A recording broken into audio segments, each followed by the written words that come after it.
నమస్కారం అండి. మీతో మాట్లాడుతున్న doctor Karnakumar, consultant haematologist and bone marrow transplant physician. So, నార్మల్‌గా మా డే టు డే ఓపీ ప్రాక్టీస్‌లో ఈ వైట్ బ్లడ్ సెల్స్ పెరిగితే వచ్చే పేషెంట్స్ చాలా మందిని చూస్తుంటాము. ఇందులో పర్టిక్యులర్‌గా కొంతమంది ఈ తెల్ల కణాలు విపరీతంగా అంటే వేలల్లో, లక్షల్లో వెళ్ళిపోవడం చూస్తుంటాం అన్నట్టు. సో, వీళ్ళల్లో ఆహ్, ఎటువంటి లక్షణాలొస్తాయి ముందుగా? ఎటువంటి జాగ్రత్తలు తీసుకోవాలి? వీళ్ళలో ఎటువంటి ట్రీట్మెంట్ చేస్తాము? అసలు ఈ విషయం గురించి భయపడాలా లేదా అనే విషయాన్ని ఈరోజు గమనిస్తాం. సో, నార్మల్‌గా తెల్ల కణాల సంఖ్య 4000 నుంచి 10,000 వరకు ఉంటుంది కదా! ఈ 10,000 దాటిన తర్వాత మామూలుగా ల్యూకోసైటోసిస్ లేదా హై డబ్ల్యూబీసీ కౌంట్ అంటాం. చాలా మట్టుకు 11,000 నుంచి 14, 15,000 వరకు పెద్ద సీరియస్ సమస్యలు ఉండవనే చెప్పుకోవాలి. నేను ఇప్పుడు పర్టిక్యులర్‌గా వేలల్లో, లక్షల్లో వెళ్ళే డబ్ల్యూబీసీ గురించి పర్టిక్యులర్‌గా మాట్లాడుతున్నాను. నార్మల్‌గా వేలల్లో, లక్షల్లో వెళ్ళినప్పుడు ఖచ్చితంగా సిగ్నిఫికెంట్ అంటే ఇంపార్టెంట్ హెల్త్ సమస్య ఉండడం జరుగుతది.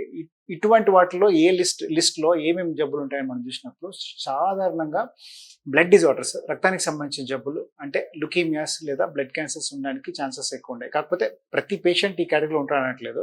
కొన్నిసార్లు ఈ serious blood infections immune system బాగా తక్కువ ఉన్న వాళ్ళలో వచ్చే ఈ బ్లడ్ ఇన్ఫెక్షన్స్ కొన్నిసార్లు కణాలు మేము 50,000, 60,000 కూడా వెళ్ళడాన్ని గమనించినాం అన్నట్టు.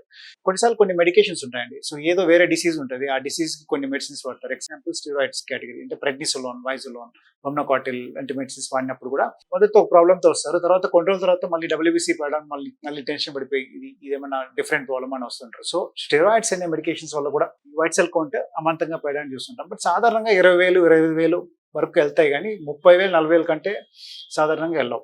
ఇందాక చెప్పినట్టు ఇమ్యూన్ సిస్టమ్ బాగా వీక్ ఉన్న పేషెంట్స్ లో కూడా ఇమ్యూన్ సిస్టమ్ ఫైట్ చేయడానికి ఎక్కువ కష్టపడాలి కాబట్టి కౌంట్స్ ఎక్కువగా వెళ్ళిపోవడాన్ని మనం గమనిస్తుంటాం.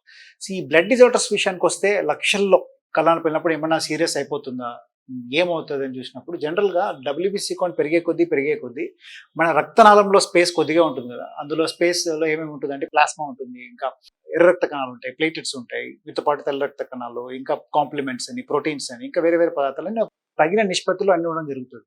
ఇప్పుడు వైట్ సెల్స్ మాత్రమే వాటి రేషియో పెరిగిపోయినప్పుడు అంటే వేలల్లో, లక్షల్లో వెళ్ళిపోయినప్పుడు అక్కడ స్పేస్ లిమిటెడ్ కదా రక్తనాళంలో. అప్పుడు కంజెషన్ ఏ విధంగా అయితే రోడ్లో ట్రాఫిక్ జామ్ అవుతుందో బ్లడ్ వెజల్ లోపల కంజెషన్ వల్ల వచ్చే సిమ్టమ్స్ ఎక్కువ చూస్తుంటాం. వీటిని హైపర్ విస్కాసిటీ సిమ్టమ్స్ అంటాం. అంటే బ్లడ్ సరఫరా కొద్దిగా స్లో అవుతుంది. స్లో అవడం వల్ల వీళ్ళు హెడేక్ రావడము, కళ్ళు తిరగడం, ఇంకా కొంతమందికి బ్లాక్ అవుట్స్ లాగా అంటే చూపులో డిస్టర్బెన్సెస్ రావడము, ఇంకా కొన్నిసార్లు ఈ స్ట్రోక్ పారాలిసిస్ వంటివి రావడము, ఇంకా శ్వాస తీసుకునే దాంట్లో డిఫికల్టీ రావడం వంటి కంప్లైంట్స్ వస్తాయి. సో మీరు వేలల్లో, లక్షల్లో కణాలు నోటీస్ చేసినప్పుడు ఇది నెగ్లెక్ట్ చేయకూడని విషయం అండి. త్వరగా మీ హెమటాలజిస్ట్ని కలిసి తగిన ట్రీట్మెంట్ తీసుకోవాల్సి వస్తుంది. సో మీరు ఈ లక్షల్లో కణాలతో మీరు హాస్పిటల్కి వెళ్ళినప్పుడు ఏ టెస్టులు చేస్తారు, దాన్ని ఏ విధంగా ట్రీట్ చేస్తారని గమనించినప్పుడు నార్మల్గా హై కౌంట్స్ వచ్చినప్పుడు ఫస్ట్ ఇంపార్టెంట్ టెస్ట్ ఏంటంటే ఏ హెమటాలజిస్ట్ అయినా కానీ స్మియర్ అనే టెస్ట్ ఉంటుంది. అంటే ఈ బ్లడ్ శాంపుల్ తీసుకొని ఒక మంచి పెథాలజిస్ట్, ల్యాబ్ లో ఉండే పెథాలజిస్ట్ మైక్రోస్కోప్ కింద ఆ సెల్స్ ని స్టడీ చేస్తారు. స్టడీ చేసినప్పుడు రకరకాల జబ్బులు ఉంటాయి. ఇప్పుడు ఆ కణం కనపడే తీరు బట్టి అవి బ్లాస్టా లేకపోతే మెచ్యూర్ సెల్సా, ఇమ్మెచ్యూర్ సెల్సా, ఏ రకం కణము, ఈస్నోఫిల్సా, ఇట్లా డిఫరెన్షియేషన్ చేయాల్సి వస్తుంది. ఒక్కొక్క కేటగిరీలో ఒక్కొక్క డిసీజెస్ ఉంటాయి. ఇందులో ఒక 4-5 రకాల డిఫరెంట్ జబ్బులు ఉండే అవకాశం ఉంటుంది. ఈ 4-5 రకాల జబ్బుల్లో కొన్ని భయపడాల్సిన అవసరం లేని జబ్బులు ఉన్నాయి, కొన్ని తీవ్రంగా ఎఫెక్ట్ అయ్యే జబ్బులు ఉంటాయి. సో ప్రతి లక్షల్లో ఉన్నంత మాత్రాన డేంజర్ అయిపోతుంది, మేము ఇంక బతకమేమో, ఇంకేమైనా అయిపోతుందేమో అని పానిక్ కావాల్సిన అవసరం లేదు. ఫస్ట్ తెలుసుకోవాల్సింది కేటగిరీ ఏంటి, ఆ కేటగిరీ డిసీజ్ ఏంటని తెలుసుకోవడం ఇంపార్టెంట్.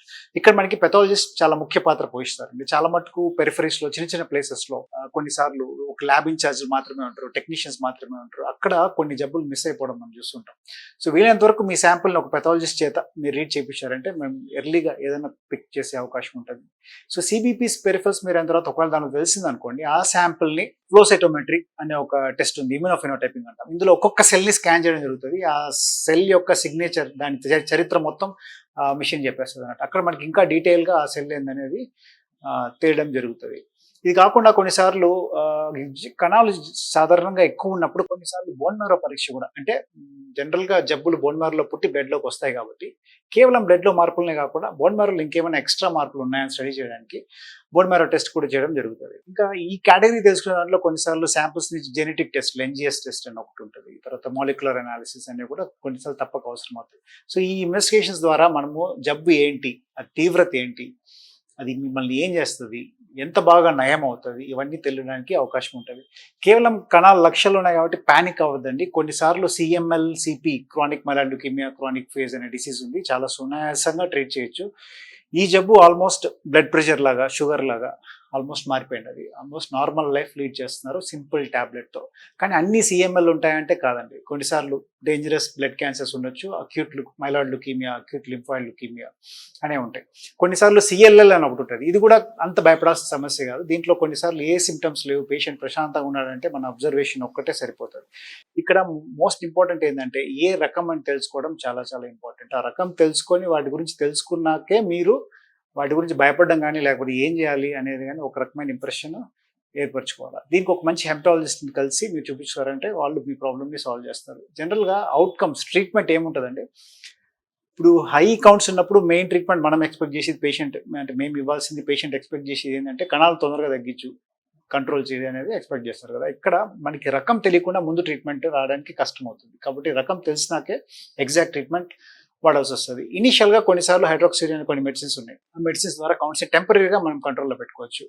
ఒకసారి రకం తెలిసినాక ఎగ్జాక్ట్గా మెడిసిన్ ఏందనేది వాడాల్సి వస్తుంది. ఒక్కొక్క డిసీజ్లో ఒక్కొక్క కేటగిరీ మెడిసిన్. కొన్నిట్లో కీమోథెరపీ లేకుండా ట్రీట్ చేయొచ్చు, కొన్నిట్లో ఖచ్చితంగా కీమోథెరపీ అవసరం అవుతుంది. సో కొన్ని క్యాన్సర్స్లో బోన్ మ్యారో ట్రాన్స్ప్లాంటేషన్ కూడా చేయాల్సిన అవసరం వస్తుంది. సో ఈ విధంగా ఎప్పుడు సిమ్టమ్స్ నుంచి టెస్టుల నుంచి ఏం చేయాలి, నెక్స్ట్ ఎలా అవుతుంది అనే విషయాలు మీరు గుర్తుపెట్టుకోవాలి.